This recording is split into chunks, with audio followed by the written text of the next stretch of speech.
Novel ਕੀਦਾ ਇਤਬਾਰ, ਲੇਖਕ Manohar Shukla. Ton ton ton ਦੀਵਾਰ ਘੜੀ ਨੇ ਰਾਤ ਦੇ 12 ਵੱਜਣ ਦਾ ਸੰਦੇਸ਼ ਦਿੱਤਾ। ਸੁੱਧ ਬੁੱਧ 'ਚ ਗਵਾਚੇ ਡੂੰਘੀ ਨੀਂਦ ਵਿੱਚ ਕੋਮਲ ਆਪਣੇ ਬਿਸਤਰ 'ਤੇ ਲੇਟੀ ਸੀ। ਤਦੇ ਕਿਸੇ ਨੇ ਹਲਕੇ ਜਿਹੇ ਉਸਦੇ ਕਮਰੇ ਦਾ ਦਰਵਾਜ਼ਾ ਖੜਕਾਇਆ। ਫਿਰ ਹੌਲੀ ਜਿਹੀ ਆਵਾਜ਼ ਦਿੱਤੀ, ਕੋਮਲ। ਅਚਨਚੇਤ ਉਸਦੀ ਅੱਖ ਖੁੱਲ੍ਹ ਗਈ। ਉਸਨੂੰ ਪਛਾਣਦਿਆਂ ਦੇਰ ਨਾ ਲੱਗੀ ਕਿ ਆਵਾਜ਼ ਉਸਦੇ ਜੀਜਾ ਜੀ ਦੀ ਸੀ। ਪਰ ਇਸ ਵਕਤ ਇੰਨੀ ਰਾਤ ਨੂੰ ਉਸਦੇ ਜੀਜਾ ਉਹਨੂੰ ਇਸ ਤਰ੍ਹਾਂ ਕਿਉਂ ਸੱਦ ਰਹੇ ਸਨ? ਇਸ ਮੁੱਦੇ 'ਤੇ ਉਹ ਡੂੰਘਾਈ ਨਾਲ ਸੋਚਣ ਦਾ ਯਤਨ ਕਰਨ ਲੱਗੀ। ਤਦੇ ਪਰਮਜੀਤ ਨੇ ਦਰਵਾਜ਼ਾ ਫਿਰ ਖੜਕਾਇਆ। ਇੰਨੀ ਰਾਤ ਵਿੱਚ ਦਰਵਾਜ਼ੇ ਦੀ ਆਵਾਜ਼ ਸੁਣ ਕੇ ਕੋਈ ਜਾਗ ਨਾ ਪਵੇ, ਸੋਚਦੇ ਹੋਏ ਕੋਮਲ ਛੇਤੀ ਨਾਲ ਬਿਸਤਰ ਤੋਂ ਉੱਠੀ। ਫਿਰ ਬਿਨਾਂ ਕੋਈ ਆਵਾਜ਼ ਕੀਤਿਆਂ ਹੌਲੀ ਹੌਲੀ ਦਰਵਾਜ਼ੇ ਵੱਲ ਵਧਣ ਲੱਗੀ। ਦਰਵਾਜ਼ਾ ਖੋਲ੍ਹਣ 'ਤੇ ਸਾਹਮਣੇ ਆਪਣੇ ਜੀਜਾ ਜੀ ਨੂੰ ਹੀ ਦੇਖ ਕੇ ਉਹ ਕੁਝ ਪੁੱਛਣ ਦੀ ਨਜ਼ਰ ਨਾਲ ਪਰਮਜੀਤ ਵੱਲ ਵੇਖਣ ਲੱਗੀ। ਕੋਮਲ, ਮੇਰੇ ਨਾਲ ਨਹਾਉਣ ਚੱਲਣਾ ਹੈ? ਫਿਰ ਨਾ ਆਖੀਂ ਕਿ ਜੀਜਾ ਜੀ ਹਰ ਕੰਮ ਬਗੈਰ ਪੁੱਛਿਆਂ ਹੀ ਕਰ ਲੈਂਦੇ ਹਨ। ਪਰਮਜੀਤ ਦੀ ਇਸ ਇੱਕੋ ਗੱਲ ਨੇ ਕੋਮਲ 'ਚ ਇੱਕ ਅਜੀਬ ਕਿਸਮ ਦਾ ਡਰ ਪੈਦਾ ਕਰ ਦਿੱਤਾ ਸੀ। ਇੰਨੀ ਰਾਤ ਨੂੰ ਜੇਕਰ ਉਹ ਆਪਣੇ ਜੀਜੇ ਨਾਲ ਨਹਾਉਣ ਚਲੀ ਗਈ ਅਤੇ ਘਰ ਦਾ ਕੋਈ ਮੈਂਬਰ ਜਾਗ ਗਿਆ, ਉਸਨੇ ਉਹਨਾਂ ਦੋਵਾਂ ਨੂੰ ਦੇਖ ਲਿਆ ਤਾਂ ਬਹੁਤ ਝਿੜਕਾਂ ਪੈਣਗੀਆਂ। ਨਾਲੋਂ ਨਾਲ ਕੋਮਲ ਨੇ ਅਜਿਹਾ ਵੀ ਮਹਿਸੂਸ ਕੀਤਾ ਕਿ ਇਸ ਵੇਲੇ ਆਪਣੇ ਜੀਜੇ ਦੇ ਨਾਲ ਜੇਕਰ ਉਹ ਚਲੀ ਵੀ ਜਾਵੇ ਤਾਂ ਸਵੇਰ ਤੋਂ ਉਸਦੇ ਜ਼ਹਿਨ ਵਿੱਚ ਜਨਮ ਲੈ ਰਹੇ ਪ੍ਰਸ਼ਨ ਦਾ ਹੱਲ ਉਸਨੂੰ ਜ਼ਰੂਰ ਮਿਲ ਜਾਏਗਾ। ਅਤੇ ਅਚਾਨਕ ਹੀ ਉਸਦੇ ਮੂੰਹੋਂ ਨਿਕਲ ਪਿਆ, ਚੱਲਣਾ ਹੈ ਤਾਂ ਚਲੋ। ਪਰਮਜੀਤ ਨੇ ਇਹ ਦੋ ਸ਼ਬਦ ਆਖੇ। ਫਿਰ ਉਹ ਅੱਗੇ ਅੱਗੇ ਚੱਲਣ ਲੱਗਾ ਅਤੇ ਕੋਮਲ ਤਾਂ ਕੀ ਹੋਵੇਗਾ ਸ਼ਬਦਾਂ ਨੂੰ ਆਪਣੇ ਦਿਮਾਗ 'ਚ ਕੁਲਬੁਲਾਉਂਦਿਆਂ ਮਹਿਸੂਸ ਕਰਕੇ ਉਸਦੇ ਪਿੱਛੇ ਤੁਰਨ ਲੱਗੀ। ਹਜੇ ਉਹ ਬਾਥਰੂਮ ਦੇ ਨਜ਼ਦੀਕ ਵੀ ਨਾ ਪਹੁੰਚ ਸਕੇ ਸਨ ਕਿ ਮਾਂ ਦੀ ਕੜਕੜੀ ਜ਼ੋਰਦਾਰ ਆਵਾਜ਼ ਉੱਭਰੀ, ਕਿੱਥੇ ਜਾ ਰਹੀ ਹੈ ਕੋਮਲ, ਇੰਨੀ ਰਾਤ ਨੂੰ ਆਪਣੇ ਜੀਜੇ ਨਾਲ? ਮਾਂ ਦੀ ਆਵਾਜ਼ ਸੁਣਦਿਆਂ ਹੀ ਕੋਮਲ ਅੰਦਰ ਤੱਕ ਸਹਿਮ ਗਈ। ਬਗੈਰ ਦੇਰੀ ਨੱਸਦੀ ਹੋਈ ਆਪਣੇ ਕਮਰੇ ਵਿੱਚ ਪਹੁੰਚ ਗਈ। ਜਿਉਂ ਹੀ ਬੈੱਡ 'ਤੇ ਚੜ੍ਹਨ ਲੱਗੀ ਉਸਦਾ ਇੱਕ ਪੈਰ ਪਾਏ ਨਾਲ ਉਲਝ ਗਿਆ ਤੇ ਉਹ ਧੜਾਮ ਕਰਕੇ ਫਰਸ਼ 'ਤੇ ਜਾ ਡਿੱਗੀ ਅਤੇ ਤਦੇ ਉਸਦੀ ਅੱਖ ਖੁੱਲ੍ਹ ਗਈ। ਸਭ ਕੁਝ ਪਹਿਲਾਂ ਦੀ ਤਰ੍ਹਾਂ ਸ਼ਾਂਤ ਸੀ, ਪਰ ਕੋਮਲ ਦਾ ਦਿਲ ਬੜੇ ਜ਼ੋਰਾਂ ਨਾਲ ਧੜਕ ਰਿਹਾ ਸੀ। ਮੱਥੇ 'ਤੇ ਉਸਦੇ ਪਸੀਨਾ ਆਉਣ ਲੱਗਾ ਸੀ। ਉਹ ਆਪਣੇ ਕਮਰੇ ਵਿੱਚ ਆਪਣੇ ਹੀ ਬਿਸਤਰ 'ਤੇ ਲੇਟੀ ਸੀ। ਕਮਰੇ ਦਾ ਦਰਵਾਜ਼ਾ ਬੰਦ ਸੀ, ਅੰਦਰੋਂ ਕੁੰਡੀ ਵੀ ਲੱਗੀ ਸੀ। ਉਸ ਵੇਲੇ ਉਸ ਕੋਲ ਕੋਈ ਹੋਰ ਨਹੀਂ ਸੀ, ਨਾ ਤਾਂ ਉਸਦੇ ਜੀਜਾ ਜੀ ਸਨ ਅਤੇ ਨਾ ਹੀ ਮਾਂ। ਸਗੋਂ ਨਾਲ ਵਾਲੇ ਕਮਰੇ ਵਿੱਚੋਂ ਜੀਜਾ ਸ਼੍ਰੀ ਦੇ ਜ਼ੋਰ-ਜ਼ੋਰ ਨਾਲ ਖਰਾਟੇ ਭਰਨ ਦੀਆਂ ਆਵਾਜ਼ਾਂ ਸੁੰਨੀ ਰਾਤ ਦੀ ਚੁੱਪੀ ਤੋੜਨ ਦਾ ਯਤਨ ਕਰ ਰਹੀਆਂ ਸਨ। ਕੋਮਲ ਨੂੰ ਮਹਿਸੂਸ ਹੋ ਰਿਹਾ ਸੀ ਜਿਵੇਂ ਕਿਸੇ ਨੇ ਉਸ ਨੂੰ ਕਲੋਰੋਫਾਰਮ ਸੁੰਘਾ ਦਿੱਤਾ ਹੋਵੇ ਜਾਂ ਉਸ 'ਤੇ ਐਨੇਸਥੀਸੀਆ ਦਾ ਇਸਤੇਮਾਲ ਕਰ ਸੁੱਟਿਆ ਹੋਵੇ। ਉਸਨੂੰ ਆਪਣਾ ਸਮੁੱਚਾ ਜਿਸਮ ਸੁੰਨ ਹੋਣ ਦਾ ਅਹਿਸਾਸ ਹੋਈ ਜਾ ਰਿਹਾ ਸੀ, ਨਾਲ ਹੀ ਜਿਵੇਂ ਉਸਦੇ ਪ੍ਰਾਣ ਨਿਕਲੇ ਜਾ ਰਹੇ ਹੋਣ। ਆਪਣਾ ਇੱਕ ਇੱਕ ਸਾਹ ਉਸਨੂੰ ਜਿਵੇਂ ਘੁੱਟਦਾ ਜਾਪਦਾ ਸੀ। ਅਤੇ ਇਹ ਸਭ ਕਿਉਂ ਸੀ, ਕਿਸ ਲਈ ਸੀ? ਇਹਨਾਂ ਸਾਰਿਆਂ ਦਾ ਕੋਈ ਮਾਕੂਲ ਜਵਾਬ ਕੋਮਲ ਕੋਲ ਨਹੀਂ ਸੀ। ਇਸ ਸੁਪਨੇ ਤੋਂ ਬਾਅਦ ਉਹ ਪੂਰੀ ਰਾਤ ਸੌ ਨਹੀਂ ਸਕੀ ਸੀ। ਲਗਾਤਾਰ ਜਾਗਦਿਆਂ ਰਹਿ ਕੇ ਇਹੋ ਸੋਚਦੀ ਰਹੀ ਕਿ ਅਜਿਹੇ ਮੌਕੇ 'ਤੇ ਉਹ ਜੀਜੇ ਨੂੰ ਆਪਣੇ ਨਾਲ ਲੈ ਗਈ ਜਾਂ ਜੀਜੇ ਨੇ ਇਸ ਸੁਪਨੇ ਦੀ ਤਰ੍ਹਾਂ ਉਸਨੂੰ ਆਪਣੇ ਨਾਲ ਚੱਲਣ ਲਈ ਕਿਹਾ ਅਤੇ ਉਹ ਜੇਕਰ ਸੱਚਮੁੱਚ ਚੱਲ ਪਵੇ ਤਾਂ ਕੀ ਹੋਵੇਗਾ? ਇਸ ਤਾਂ ਕੀ ਹੋਵੇਗਾ ਦੇ ਸੱਪ ਨੇ ਬਾਕੀ ਦੀ ਰਾਤ ਕੋਮਲ ਦੀ ਨੀਂਦ 'ਤੇ ਪਹਿਰਾ ਲਾਈ ਰੱਖਿਆ। ਅਗਲਾ ਅੰਕ। ਜਿਵੇਂ ਕਿ ਸਾਰੇ ਜਾਣਦੇ ਸਨ, ਉਹ ਵੀ ਜਾਣਦੀ ਸੀ ਕਿ ਪਿਛਲੇ ਰੋਜ਼ ਐਸਾ ਵੈਸਾ ਕੁਝ ਵੀ ਨਹੀਂ ਹੋਇਆ ਸੀ ਜੋ ਉਹਨੂੰ ਪਰੇਸ਼ਾਨ ਕਰਕੇ ਇਸ ਕਦਰ ਗੰਭੀਰ ਬਣਾ ਦੇਵੇ। ਫਿਰ ਵੀ ਉਹ ਮਹਿਸੂਸ ਕਰ ਰਹੀ ਸੀ ਕਿ ਜੋ ਗੱਲ ਬੀਤੇ ਕੱਲ੍ਹ ਉਸਦੇ ਜੀਜਾ ਜੀ ਨੇ ਉਸ ਨਾਲ ਆਖੀ ਸੀ, ਉਸਦੇ ਅੰਦਰ ਕੋਈ ਆਕਰਸ਼ਣ ਜ਼ਰੂਰ ਹੀ ਸੀ, ਕੋਈ ਕਸਕ ਤਾਂ ਸੀ ਹੀ। ਲੇਕਿਨ ਇਹ ਕੀ ਕਸਕ ਸੀ, ਕੀ ਆਕਰਸ਼ਣ ਸੀ? ਲੱਖ ਸਿਰ ਪਟਕਣ ਦੇ ਬਾਵਜੂਦ ਇਹਨਾਂ ਗੱਲਾਂ ਦਾ ਜਵਾਬ ਕੋਮਲ ਨੂੰ ਨਹੀਂ ਮਿਲ ਪਾ ਰਿਹਾ ਸੀ। ਰਾਤ ਫਿਰ ਘਿਰ ਆਈ। ਘਰ ਦੇ ਸਾਰੇ ਮੈਂਬਰ ਡੂੰਘੀ ਨੀਂਦ ਵਿੱਚ ਚਲੇ ਗਏ। ਕੋਮਲ ਨੂੰ ਇੱਕ ਵਾਰ ਫਿਰ ਕਿਸੇ ਨੇ ਪੁਕਾਰਿਆ। ਇਸ ਵਾਰੀ ਉਹ ਕਿਸੇ ਚੀਜ਼ ਨਾਲ ਟਕਰਾ ਕੇ ਧੜਾਮ ਨਾਲ ਡਿੱਗੀ। ਅੱਖ ਖੁੱਲ੍ਹੀ ਅਤੇ ਫਿਰ ਕੀ ਹੋਇਆ? ਅਤੇ ਫਿਰ ਕੀ ਹੋਵੇਗਾ? ਤਾਂ ਕੀ ਹੋਵੇਗਾ? ਕੀ ਕਸਕ ਹੈ? ਕੀ ਆਕਰਸ਼ਣ ਹੈ? ਸਵਾਲ ਬਣ ਕੇ ਹੀ ਲਟਕਦੇ ਰਹਿ ਗਏ। ਅਗਲਾ ਅੰਕ। ਤੜਕੇ 5 ਵਜੇ ਵਾਲੀ ਬੱਸ ਤੋਂ ਪਰਮਜੀਤ ਨੂੰ ਵਾਪਸ ਜਾਣਾ ਸੀ। ਕੋਮਲ ਨਾਲ ਹੋਈ ਇਸ ਗੱਲ ਬਾਰੇ ਉਸਨੇ ਹਜੇ ਤੱਕ ਇੱਕ ਵਾਰ ਵੀ ਨਹੀਂ ਸੋਚਿਆ ਸੀ। ਉਸਨੇ ਤਾਂ ਜੀਜਾ ਸਾਲੀ ਦਰਮਿਆਨ ਚਲੀ ਆ ਰਹੀ ਮਜ਼ਾਕ ਦੀ ਪਰੰਪਰਾ ਨੂੰ ਸਿਰਫ ਨਿਭਾਇਆ ਮਾਤਰ ਹੀ ਸੀ। ਉਸਨੇ ਤਾਂ ਬੜੇ ਹੀ ਸਹਿਜ ਢੰਗ ਨਾਲ ਇਹ ਗੱਲ ਆਖੀ ਸੀ, ਆਪਣੀ ਸਮਾਰਟਨੈਸ ਵਿਖਾਉਣ ਲਈ, ਸਾਲੀ ਤੇ ਆਪਣਾ ਪ੍ਰਭਾਵ ਸਥਾਪਿਤ ਕਰਨ ਲਈ, ਕਿ ਉਸਦਾ ਜੀਜਾ ਹਰੇਕ ਗੱਲ ਦਾ ਅਜਿਹਾ ਜਵਾਬ ਦਿੰਦਾ ਹੈ ਜੋ ਦੂਜਿਆਂ ਨੂੰ ਕੁਝ ਪਲ ਵਿੱਚ ਹੀ ਲਾਜਵਾਬ ਕਰ ਦਿੰਦਾ ਹੈ। ਪਰਮਜੀਤ ਨੇ ਕਿਸੇ ਵੀ ਗੱਲ ਨੂੰ ਗੰਭੀਰਤਾ ਨਾਲ ਨਹੀਂ ਲਿਆ ਸੀ, ਨਾ ਹੀ ਉਸਨੇ ਕੋਮਲ ਵਿੱਚ ਆਏ ਜ਼ੋਰਦਾਰ ਬਦਲਾਅ ਨੂੰ ਹੀ ਮਹਿਸੂਸ ਕੀਤਾ ਸੀ। ਉਹ ਪਹਿਲਾਂ ਵਾਂਗੂ ਸਾਰਿਆਂ ਨਾਲ ਗੱਲਬਾਤ ਕਰਦਾ, ਹੱਸਦਾ ਹੋਇਆ ਤੜਕਸਾਰ 4:30 ਵਜੇ ਘਰੋਂ ਨਿਕਲ ਪਿਆ। ਜਾਂਦਿਆਂ ਸਮੇਂ ਪਰਮਜੀਤ ਨੇ ਕੋਮਲ ਦੇ ਸਿਰ ਤੇ ਹੱਥ ਫਿਰਾਉਂਦੇ ਹੋਏ ਸ਼ਰਾਰਤ ਵੀ ਕੀਤੀ ਸੀ। ਫਿਰ ਗੰਭੀਰ ਹੁੰਦਿਆਂ ਉਸਨੂੰ ਸਮਝਾਇਆ ਵੀ ਸੀ ਕਿ ਦਿਨ ਭਰ ਮਟਰ ਗਸ਼ਤੀ ਕਰਦੀ ਰਹਿੰਦੀ ਹੈ, ਪੜ੍ਹਾਈ ਵੱਲ ਵੀ ਧਿਆਨ ਦਿਆ ਕਰ, ਇਹੋ ਕੰਮ ਆਏਗੀ ਅੱਗੇ ਜਾ ਕੇ। ਪਰ ਕੋਮਲ ਨੂੰ ਹਜੇ ਵੀ ਪਤਾ ਨਹੀਂ ਸੀ ਕਿ ਉਹ ਕਿੱਥੋਂ ਦੀ ਕਿੱਥੇ ਪਹੁੰਚੀ ਹੋਈ ਸੀ। ਪਰਮਜੀਤ ਦੇ ਜਾਣ ਤੋਂ ਬਾਅਦ ਹਰ ਰਾਤ ਉਸਦੇ ਸੁਪਨੇ 'ਚ ਉਹਦੇ ਜੀਜਾ ਜੀ ਆਉਂਦੇ, ਉਸਨੂੰ ਆਪਣੇ ਨਾਲ ਚੱਲਣ ਲਈ ਨਿਉਤਾ ਦਿੰਦੇ ਤਾਂ ਕੀ ਹੁੰਦਾ? ਦਾ ਉੱਤਰ ਲੱਭ ਸਕਣ ਦੀ ਸੰਭਾਵਨਾ ਲੈ ਕੇ ਉਹ ਉਹਨਾਂ ਨਾਲ ਚੱਲ ਪੈਂਦੀ, ਪਰ ਉਸਦੀ ਗੱਲ ਦਾ ਉੱਤਰ ਮਿਲਣ ਤੋਂ ਪਹਿਲਾਂ ਹੀ ਕੋਈ ਆਵਾਜ਼ ਮਾਰ ਕੇ ਸੱਦ ਲੈਂਦਾ ਅਤੇ ਕੋਮਲ ਦੀ ਅੱਖ ਖੁੱਲ੍ਹ ਜਾਂਦੀ। ਹੁਣ ਕਈ ਮਰਤਬਾ ਜੀਜਾ ਜੀ ਦੀ ਥਾਂ ਕੋਈ ਸ਼ਹਿਜ਼ਾਦਾ ਨੁਮਾ ਸ਼ਖਸ ਸਫੇਦ ਘੋੜੇ ਤੇ ਸਵਾਰ ਹੋ ਕੇ ਸੁਪਨਿਆਂ 'ਚ ਆਉਣ ਲੱਗਿਆ ਸੀ। ਉਹ ਰਾਜਕੁਮਾਰ ਨੁਮਾ ਸ਼ਖਸ ਤੇਜ਼ੀ ਨਾਲ ਭੱਜੇ ਜਾ ਰਹੇ ਘੋੜੇ ਤੋਂ ਹੀ ਕੋਮਲ ਨੂੰ ਆਪਣੇ ਨਾਲ ਚੱਲਣ ਦਾ ਇਸ਼ਾਰਾ ਕਰਦਾ ਸੀ। ਫਿਰ ਉਸਨੂੰ ਘੋੜੇ ਤੇ ਬਿਠਾਉਣ ਲਈ ਆਪਣਾ ਹੱਥ ਅਗਾਂਹ ਵਧਾਉਂਦਾ ਸੀ, ਪਰ ਉਹ ਉਸ ਤੱਕ ਪਹੁੰਚ ਨਹੀਂ ਪਾਉਂਦੀ ਸੀ। ਹੇਠਾਂ ਜ਼ਮੀਨ ਤੇ ਡਿੱਗ ਜਾਂਦੀ ਅਤੇ ਫਟਾਕ ਨਾਲ ਉਹਦੀ ਅੱਖ ਖੁੱਲ੍ਹ ਜਾਂਦੀ ਸੀ। ਸੁਪਨਾ ਟੁੱਟ ਜਾਂਦਾ ਸੀ ਅਤੇ ਦੁਬਾਰਾ ਉਸਦੀ ਅੱਖ ਨਹੀਂ ਲੱਗਦੀ ਸੀ। ਹੁਣ ਉਸਦੇ ਸਾਹਮਣੇ ਇਹ ਜਗਿਆਸਾ ਸਿਰ ਚੁੱਕਣ ਲੱਗੀ ਸੀ ਕਿ ਜੇਕਰ ਉਹ ਇਸ ਘੋੜਸਵਾਰ ਨਾਲ ਚਲੀ ਗਈ ਤਾਂ ਕੀ ਹੋਵੇਗਾ। ਅੱਗੋਂ ਉਸਦੀ ਇਸ ਅਜੀਬ ਜਿਹੀ ਜਗਿਆਸਾ ਦਾ ਆਕਾਰ ਥੋੜ੍ਹਾ ਵੱਡਾ ਹੋਣ ਲੱਗਦਾ। ਹਰ ਰਾਤੀ ਇਹ ਆਕਾਰ ਵੱਧਦਾ ਹੀ ਜਾ ਰਿਹਾ ਸੀ। ਪਰਮਜੀਤ ਦੇ ਸੁਖੀ ਸਾਂਦੀ ਨਾਰਾਇਣਪੁਰ ਪਹੁੰਚ ਜਾਣ ਦੀ ਚਿੱਠੀ ਕੁਝ ਦਿਨ ਬਾਅਦ ਹੀ ਆ ਗਈ ਸੀ। ਇਸ ਤੋਂ ਕੋਈ 1 ਮਹੀਨੇ ਬਾਅਦ ਉਸਦਾ ਦੂਜਾ ਪੱਤਰ ਆਇਆ। ਆਪਣੇ ਇਸ ਖੱਤ ਵਿੱਚ ਉਸਨੇ ਲਿਖਿਆ ਸੀ ਕਿ ਉਸਦੇ ਫਸਟ ਸਮੈਸਟਰ ਦੇ ਪੇਪਰ ਸ਼ੁਰੂ ਹੋਣ ਵਾਲੇ ਹਨ। ਚਾਹ, ਨਾਸ਼ਤਾ ਅਤੇ 2 ਵਕਤ ਦੀ ਰੋਟੀ ਪਕਾਉਣ ਲਈ ਟਾਈਮ ਜ਼ਾਇਆ ਹੁੰਦਾ ਹੈ। ਪੜ੍ਹਾਈ ਲਈ ਜ਼ਰੂਰੀ ਸਮਾਂ ਨਹੀਂ ਬਚ ਪਾਉਂਦਾ। ਹੋਟਲ ਵਿੱਚ ਖਾਣਾ ਖਾਣ ਤੇ ਸਿਹਤ ਖਰਾਬ ਹੋਣ ਦਾ ਖਦਸ਼ਾ ਬਣਿਆ ਰਹਿੰਦਾ ਹੈ। ਲਿਹਾਜ਼ਾ ਕੁਝ ਸਮੇਂ ਲਈ ਕੋਮਲ ਨੂੰ ਉਸਦੇ ਇੱਥੇ ਭੇਜ ਦਿੱਤਾ ਜਾਵੇ। ਬੇਝਿਜਕ ਹੋ ਕੇ ਦੂਜੇ ਦਿਨ ਹੀ ਕੋਮਲ ਦੇ ਪਿਤਾ ਜੀ ਜਾ ਕੇ ਉਸਨੂੰ ਪਰਮਜੀਤ ਕੋਲ ਛੱਡ ਆਏ। ਇੱਕ ਮਾਸੂਮ ਜਵਾਨ ਕੁੜੀ ਨੂੰ ਜਵਾਨ ਮਰਦ ਦੇ ਨਾਲ ਇਕੱਲੇ ਰਹਿਣ ਲਈ ਛੱਡ ਕੇ ਕੋਮਲ ਦੇ ਮਾਤਾ ਪਿਤਾ ਨੇ ਕੋਈ ਸਮਝਦਾਰੀ ਦਾ ਕੰਮ ਨਹੀਂ ਕੀਤਾ ਸੀ। ਰਾਗਨੀ ਇੱਕਦਮ ਭੋਲੀ ਸੀ, ਆਪਣੇ ਪਤੀ ਤੇ ਅਟੁੱਟ ਵਿਸ਼ਵਾਸ ਕਰਦੀ ਸੀ। ਉਸ ਨਾਲ ਇਸ ਤਰ੍ਹਾਂ ਦੀ ਭੁੱਲ ਹੋਣਾ ਸੁਭਾਵਿਕ ਸੀ। ਮਾਤਾ ਪਿਤਾ ਤਾਂ ਤਜਰਬੇਕਾਰ ਸਨ। ਖੁਸ਼ੀਆਂ ਦੀ ਤੇਜ਼ ਹਵਾ ਵਿੱਚ ਗਾਫਿਲ ਹੋ ਕੇ ਉਹ ਵੀ ਸ਼ਾਇਦ ਇਹ ਮਹਾਂ ਭੁੱਲ ਕਰ ਬੈਠੇ ਸਨ। ਅਗਲਾ ਅੰਕ। ਕੋਮਲ ਆਪਣੇ ਜੀਜਾ ਜੀ ਦੇ ਨਾਲ ਇੱਕੋ ਛੱਤ ਹੇਠਾਂ ਰਹਿਣ ਲੱਗੀ। ਪਰਮਜੀਤ ਨੇ ਅੱਜ ਤੱਕ ਉਸਨੂੰ ਬੱਚੀ ਦੀ ਤਰ੍ਹਾਂ ਹੀ ਸਮਝਿਆ ਸੀ। ਉਸਨੇ ਕਦੇ ਵੀ ਉਸਦੇ ਬਾਰੇ ਵਿੱਚ ਇਸ ਧਾਰਨਾ ਤੋਂ ਉੱਪਰ ਉੱਠ ਕੇ ਕੁਝ ਨਹੀਂ ਸੋਚਿਆ ਸੀ। ਆਪਣੇ ਸਹੁਰਿਆਂ ਵਿੱਚ ਜੋ ਗੱਲ ਉਸਨੇ ਅਚਾਨਕ ਹੀ ਕੋਮਲ ਨਾਲ ਆਖ ਦਿੱਤੀ ਸੀ, ਉਹ ਵਕਤ ਇੱਕ ਮਜ਼ਾਕ ਸੀ ਜੋ ਅਕਸਰ ਜੀਜਾ ਸਾਲੀ ਦਰਮਿਆਨ ਸਦੀਆਂ ਤੋਂ ਚੱਲਦਾ ਆਇਆ ਹੈ।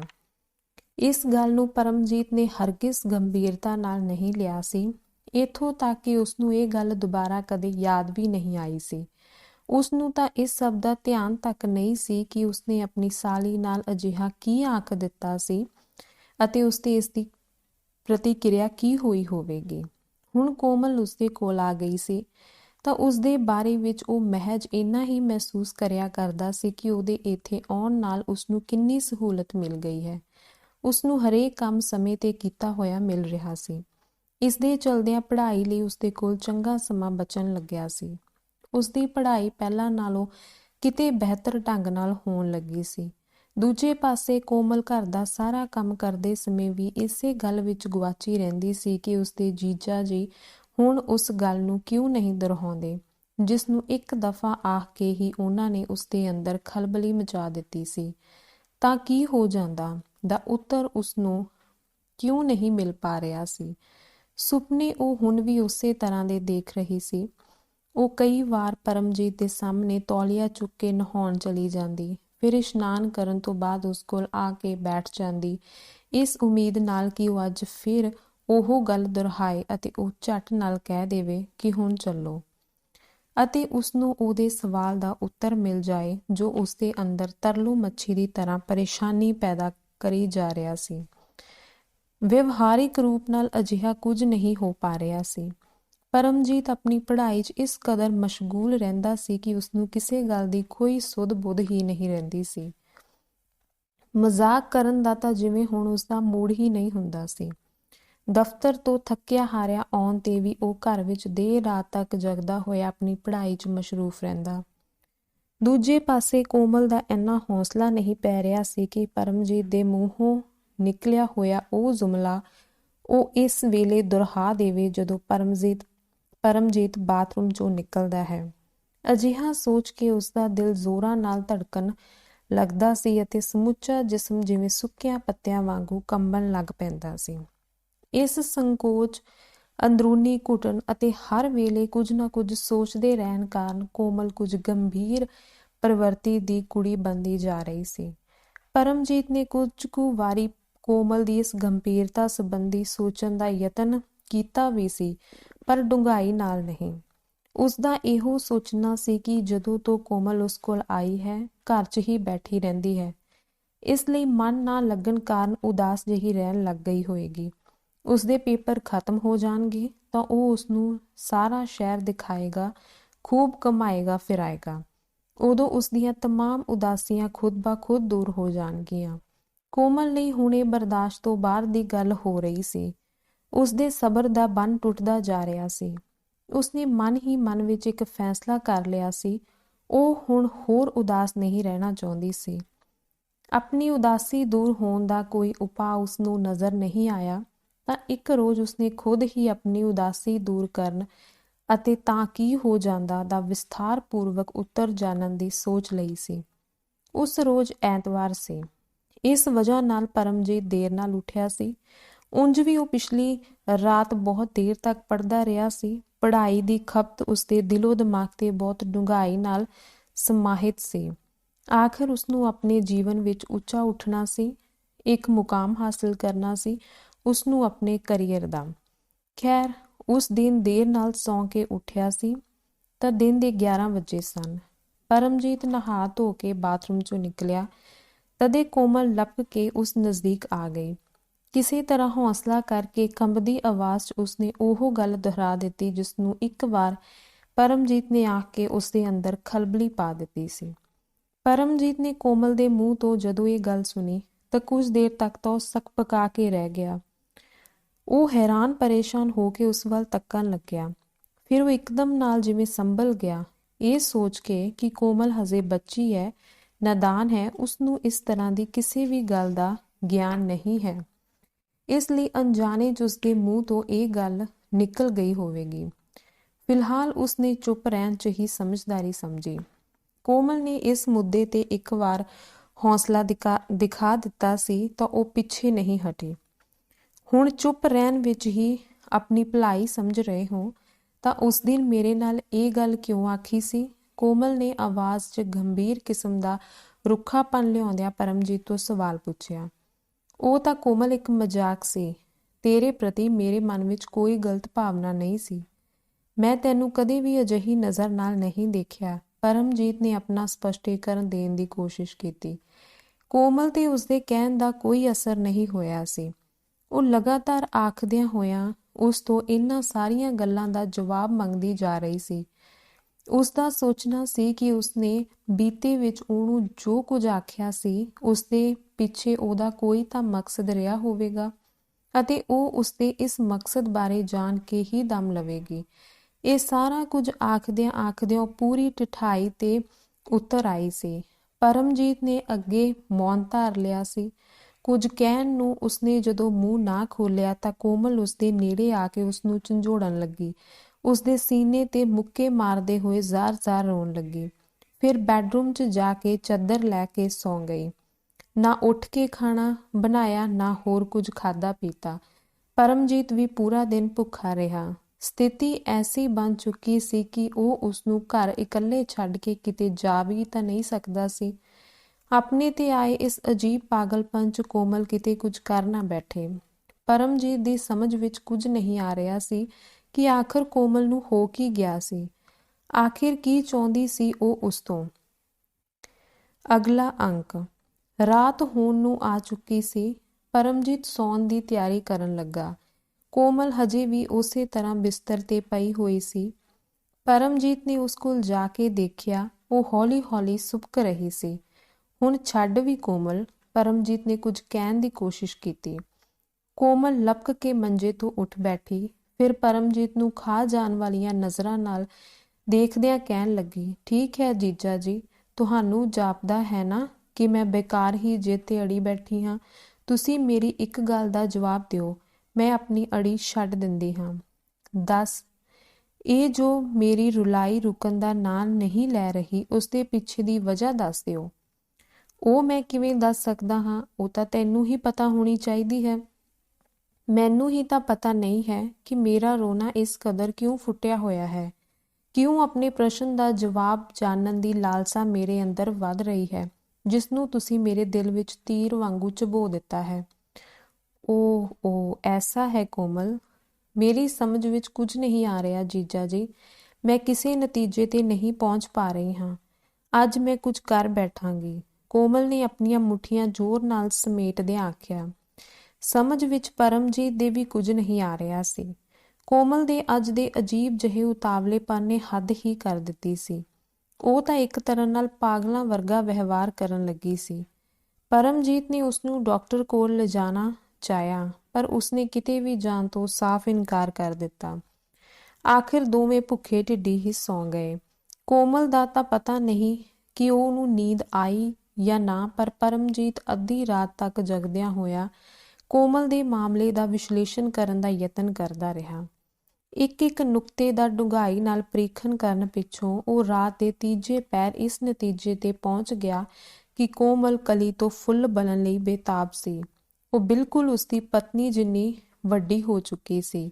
ਫਿਰ ਤਾਂ ਅਚਾਨਕ ਹੀ ਉਸਨੂੰ ਉਹ ਆਪਣੀ ਰਾਗਨੀ ਤੋਂ ਵੀ ਕਿਤੇ ਵੱਧ ਸੋਹਣੀ ਦਿਖਾਈ ਦੇਣ ਲੱਗੀ ਅਤੇ ਰਾਤ ਦੇ ਉਸ ਪਹਿਰ ਵਿੱਚ ਇਸ ਤਾਣੇ ਬਾਣੇ 'ਚ ਉਲਝੇ ਪਰਮਜੀਤ ਨੇ ਆਖਿਰਕਾਰ ਕੋਮਲ ਦੇ ਨਜ਼ਦੀਕ ਆ ਕੇ ਉਸਦੇ ਦਿਮਾਗ 'ਚ ਬੁਰੀ ਤਰ੍ਹਾਂ ਕੁਲਬਲਾ ਰਹੇ ਪ੍ਰਸ਼ਨ ਤਾਂ ਕੀ ਹੋਵੇਗਾ ਦਾ ਉੱਤਰ ਦੇ ਦਿੱਤਾ।